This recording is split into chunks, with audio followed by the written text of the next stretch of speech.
Fala pessoal, espero que estejam todos bem. Vamos para mais uma análise da nossa série de contos para hábitos de leitura. E a bola da vez está com Machado de Assis com o conto Noite de Almirante. É o conto que pertence à coletânea Histórias Sem Datas. Este conto é publicado em 1884, o ano que Machado, junto com Carolina, se muda para o bairro do Cosme Velho, no Rio de Janeiro. E o que está acontecendo aqui neste conto? Bem, nós temos um casal de namorados, o Deolindo e a Genoveva, e eles estão juntos. Deolindo ele é almirante, a Genoveva ela mora na Praia Formosa do Rio de Janeiro, e o que acontece é o seguinte, que ele precisa partir, mas ele não quer, então ele é persuadido pela velha Inácia para que ele possa então embarcar, e assim ele faz. Ele embarca e fica durante 10 meses longe da Genoveva. Mas antes de embarcar, existe o nosso primeiro sinal de esperança no conto, a promessa. Eles fazem uma promessa um para o outro, da seguinte forma: juro por Deus que está no céu, e você, eu também, de direito. Juro por Deus que está no céu, a luz me falte na hora da morte. Bem, aqui o Deolindo faz então, junto com a Genoveva, essa promessa e embarca. 10 meses depois ele está para retornar e encontrar as meninas de olhos negros, né?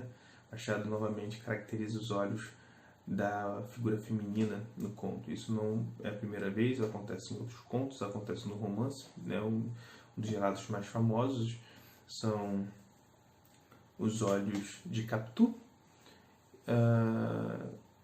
E bem, é uma característica, um traço da escrita de Machado. Os olhos sendo uma janela da alma, tem toda aquela figura, a linguagem corporal ali mostra, por muitas vezes, o que a pessoa quer dizer, o que ela está sentindo, e o Machado valoriza isso.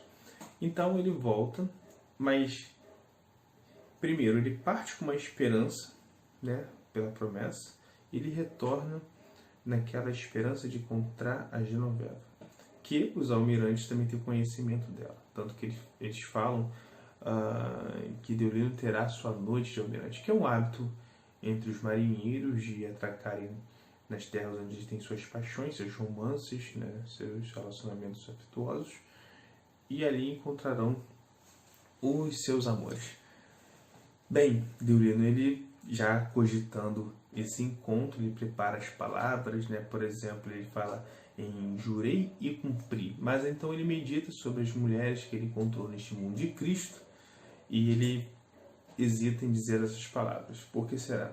Bem, o narrador aqui, ele faz um papel muito importante. Como nos filmes, isso é com base na obra Personagens de Ficção, do Paulo Emílio, como nos filmes, o telespectador é induzido conforme a câmera o conduz, né? O câmera ele se torna meio que um narrador literário dentro do filme, dentro do cinema. Então você vê aquela sequência de sets numa determinada ordem, conforme o câmera quer que você veja. Acontece que no conto ou no romance acontece a mesma coisa. O narrador está conduzindo o leitor de alguma forma, seja onipresente, ele apresenta os relatos conforme ele quer que você conheça, na sequência, na ordem que ele quer, ou onisciente, que consegue um poder de persuasão, indução e condução muito maior, porque ele tem a ciência de todos os personagens, né? de que eles estão pensando, sentindo, enfim. E aqui o nosso narrador ele se posiciona de uma maneira onisciente no conto e ele vai mostrar isso, né? Ele mostra o seguinte, ele pensa em outras mulheres e aí, se o leitor não ficar atento, ele é conduzido a passar direto. E aí ele começa até já de cara a se compadecer pelo Deolindo. O que de tudo não é errado, porque existe uma esperança em função da correspondência de um juramento passado. Acontece que quando ele chega ao Rio de Janeiro, ele vai de encontro à Genoveva, passa, né, ali pela Gamboa, para ir em Saúde, na Rua de Bragança. Então essa região hoje portuária do Rio de Janeiro, ela antigamente tinha Praia Formosa, e depois da demolição do Morro do Castelo, tudo aquilo foi aterrado, né? Até o aterro do Flamengo. Então aquela parte ali que hoje é aterrada, ela já foi praia um dia. Podemos ver até por fotos antigas da igreja de Santa Luzia que o mar chegava bem perto da porta, né, da igreja. E o que acontece? Ele, ao chegar à casa, ele encontra com a velha Inácia novamente. Mas, pela sua surpresa, Genoveva não está presente. E aí existe a primeira frustração. Então, o elemento da esperança, o elemento da fidelidade, o elemento da frustração se encontram. Alguns críticos, alguns analistas vão dizer até que Machado ele tem uma pegada de Chekhov nesse conto, né? Porque trata muito dessa angústia, né? Da frustração, essa presença que será contínua, né? Esse paralelo ele vai se tornar contínuo ainda durante o conto. E ela vai falar que ela é maluca, ela começou a Inácia, né? Ela vai informar que Genoveva ficou maluca, ela se namorou pelo José Diogo e se mudou com ele dali. E ele, atordoado, ele faz o seguinte, ele vai de encontro a Genoveva. E ao chegar lá, acontece que ele a encontra sozinha e o José Diogo não está em casa. Então entra novamente a persuasão do nosso narrador e a figura da esperança no seguinte trecho. E levantando-se, abriu a rótula e fê-lo entrar. Qualquer outro homem ficaria alvoroçado de esperança. Tão francas eram as maneiras da rapariga. Podia ser que a velha se enganasse ou mentisse. Podia ser mesmo que a cantiga do mascate estivesse acabada. O que significa isso? Bem, se eu me ausentei e o outro conseguiu o meu espaço, talvez na ausência dele eu consiga também. Então, a presença da esperança se encontra neste trecho novamente. E é uma característica normal daquelas pessoas que estão namoradas, estão presas às pequenas migalhas de afeto, onde a outra parte não necessariamente deixa explícito para nós, a outra parte deixa explícita para nós essa correspondência. Pois bem, aqui ocorre essa descrição, mas é uma descrição, é uma opinião do narrador. Essa não é uma fala do Deolindo. Mas, bem, ele sendo onisciente, ele sabe dos sentimentos do nosso personagem. Mas ele queria matá-la, né? Ele queria esganá-la, ele estava com muita raiva. Mas ficou apegado a ele naquele momento. E ocorre um diálogo onde ela diz que se disseram a ele que ela estava gostando de um moço de verdade, olha só que ele usa a palavra gostar, ele confirma e ela fala, então disseram a verdade. Então ela mostra bem já uma indiferença, né? Ela fala com sorrisos. E no meio logo após esse diálogo, o narrador ele pergunta, o que vos parece? Ele convida o leitor a omitir uma opinião. Só que estamos no meio do conto ainda. E isso aqui você está julgando até ali, até onde ele descreveu, né? O Machado ele tem essa habilidade, ele conduz o leitor por suas vias. E aqui é uma parte sensacional, onde o Machado ele vai romper com esse idealismo, né? Talvez se pensasse no romantismo, esse sofrimento do homem não correspondido viraria, enfim, um poema, um trovador apareceria e iria compor uma grande canção. No entanto, ela fala o seguinte, no caso o Machado ele apresenta essa habilidade de mostrar a realidade como ela é e faz o seguinte, pois sim, Deolindo, era verdade, quando jurei era verdade.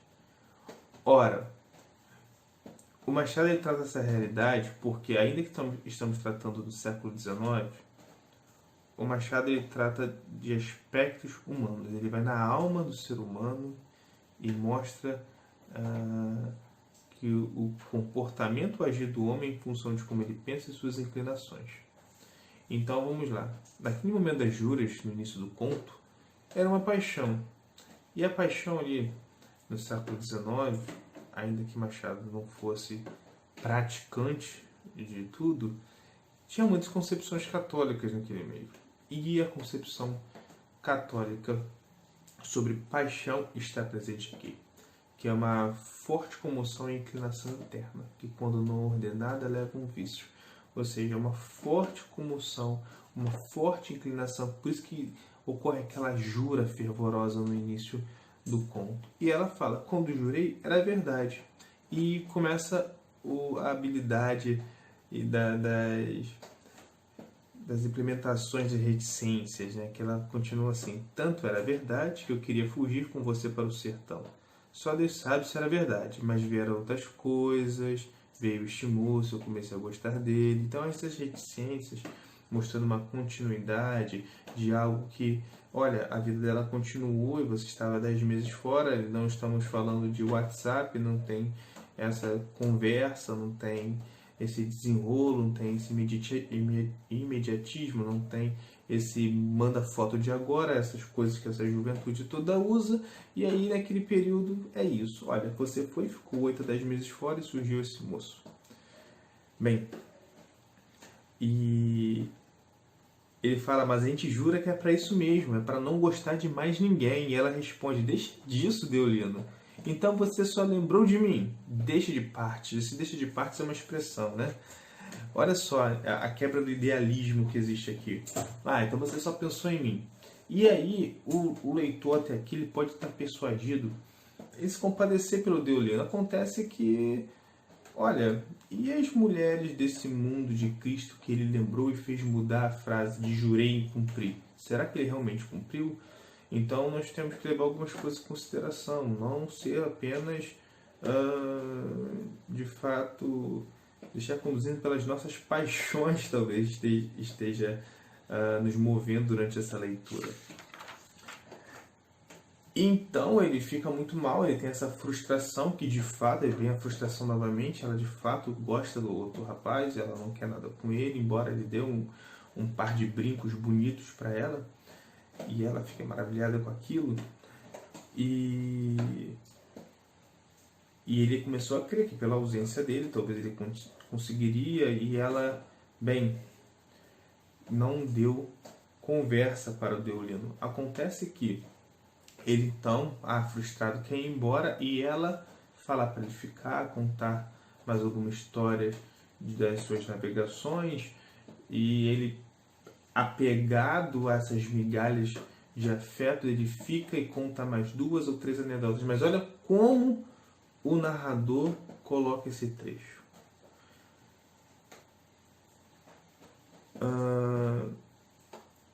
Diz que ia embora, levantou-se e deu alguns passos na sala, mas o demônio da esperança mordia e babujava o coração do pobre diabo.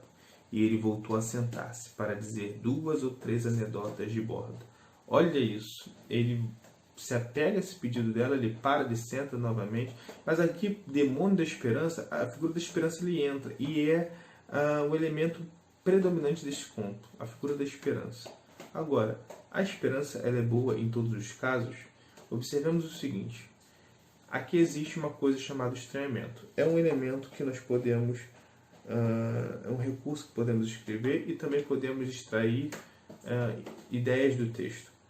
Veja o seguinte, o demônio da esperança. O demônio, vamos pensar no seguinte, o demônio é um anjo caído, desfigurado, que faz mal, enfim. E a esperança é uma virtude teologal, é o abandono do homem, é o despojar do homem de si, o abandono total em Deus. E então nós temos são coisas extremas que estão aqui conversando. Por quê? Porque o demônio é algo ruim, algo perturbador, algo que atenta. E por que ele fala demônio da esperança? Porque não se trata aqui da esperança ser boa em si, mas dependendo de onde você deposite, ela se torna mal para o homem. Então ela se torna uma coisa má. Aqui é o demônio da esperança justamente por isso. Como é que a gente trabalha esse estranhamento? A gente pega todas as propriedades de uma palavra, por exemplo, demônio, faz o mal, provoca os vícios, tentações, etc. Esperança é uma virtude, é esperar em algo superior, etc. Mas aqui é o demônio da esperança, ou seja, é aonde você abandonou a esperança que configura de um modo que se assemelha a um demônio, né? O demônio da esperança. Ou seja, ela não é mais essa virtude, ela é um demônio, ela é uma tentação. Porque quando o afeto da pessoa se representa novamente, imagina um casal de namorados. Às vezes um gosta mais do que o outro, vamos pensar em intensidade. Então, aquele que gosta mais, quando tem um pouco mais de atenção de quem demonstra menos, ele fica apegado a essas misérias, essas migalhas, e quer sugar o máximo daquela atenção daquele momento. É isso que está acontecendo com o Deolino. Ao ponto que, bem, isso não muda nada, ela realmente não está nem aí, ela conversa com a amiga dela, mostra os brincos, fica maravilhado, e aí eles vão conversar lá fora na despedida, e a amiga está na sala, e ela fala o seguinte, ela escuta de relances algumas falas, do tipo, deixa disso, Deolino, e esta outra do marinheiro, você verá, não pode ouvir o resto, que não me passou de um sussurro. Ou seja, não pôde ouvir o resto que passou de um sussurro, isso é a perspectiva da visitante. Aqui, houve um pequeno diálogo que a visitante não conseguiu, essa amiga que viu os brincos não conseguiu observar. E ela vai descrever, porque ela acha que ele é um bom rapaz. Contou Aí, ela, antes de mostrar o que ele falou, ela conta o seguinte, o narrador mostra, aliás. Contou a outra a anedota dos seus amores marítimos, gabou muito do gênio Deolino e de seus bonitos modos. A amiga declarou achá-lo grandemente simpático. Olha, de seus amores marítimos, será que Deolino foi o único? Nós não sabemos. Talvez Machado também não queira responder isso. As coisas que Machado deixou abertas justamente para que o leitor reflita sobre o assunto. Às vezes ele não quer mostrar se a Capitu traiu ou não o Bentinho. Às vezes ele quer mostrar situações adversas da sociedade, comportamentos, hipocrisias, enfim, que estão presentes no homem. E aqui, não só naquele período, mas são comportamentos que vieram do passado, que Machado observa no século XIX, que nós podemos ver hoje no século XXI. Isso aqui nos mostra porque o Machado ele é um autor contemporâneo. Então é isso que está acontecendo aqui. O Machado está propondo uma reflexão acerca da esperança, onde você a deposita. Se isso é algo bom ou se é algo ruim. Ou se é algo ruim. E outra, senso de proporção. Porque, e aqui que aproxima do Tchekov, né? Porque quanto mais você deposita a sua esperança, maior pode ser a sua queda, dependendo de onde você a depositar. A esperança é uma virtude, mas é uma coisa você, de certo modo, esperar com total desprendimento material, então o que vier para você pode ser lucro, e a outra é você botar expectativa numa coisa que não depende só de você, como fazer uma fé no jogo de azar. Como ele foi lá encontrar a Genoveva e achou que ela era a mulher da música do Gilberto Gil, né? Tá esperando na janela, não sei se vou me segurar. Acabou que a mulher não se segurou e ele ficou 10 meses fora. O Zé de Jogo apareceu e deu no que deu. Ele ficou a ver navios. E aí o que acontece? Ele que achou que teria uma noite de almirante ficou um pouco frustrado. Mas então ela revela para a amiga o que ele disse. Muito bom rapaz, insistiu Genoveva. Sabe o que ele me disse agora? Que foi? Que vai matar-se. Jesus, qual que? Não se mata não, Deolino é assim mesmo. Diz as coisas, mas não faz. Você verá que não se mata. Coitado, são ciúmes, mas os brincos são muito engraçados. E eu aqui ainda não vi desses. Isso é a resposta da amiga. E o narrador mostra. A verdade é que o marinheiro não se matou. No dia seguinte, alguns companheiros bateram no ombro, cumprimentando sobre a noite de almirante, pedindo que contasse as coisas, etc. E aqui ele ficou com vergonha. Olha como o narrador mostra. Ele respondia a tudo com um sorriso satisfeito e discreto. Um sorriso de pessoa que viveu uma grande noite. Parece que teve vergonha da realidade e preferiu mentir. É isso, a verdade ela vem como A verdade e a realidade, ela bate com um martelo. E ele ficou frustrado por onde ele depositou a esperança. Ele foi achando que teria uma noite de almirante, como é hábito dos almirantes. Chegou lá, acabou que a caboclinha, que estava esperando na janela, aí da música do Gilberto Gil, ela teve, então, o hábito de almirante, vamos pensar assim. Ele demorou, outra apareceu, ela tocou a vida, porque a vida é isso, a realidade é isso. Né? Machado está mostrando aquela questão, quem não dá assistência, abre para concorrência, não tem WhatsApp, ele está em alto mar, ele não me dá segurança, tanto que ela mesma fala assim, num dos diálogos finais.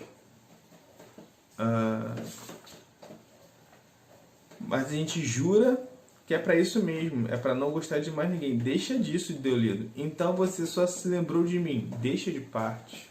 Né? Ela sabia que poderia ele pensar em outras mulheres. E o narrador também nos mostra isso, quando ele pensou nas mulheres, pode ser turcas, enfim, francesas, deste mundo de Cristo, e mudou aquela fala que teria com ela. Jurei e cumpri.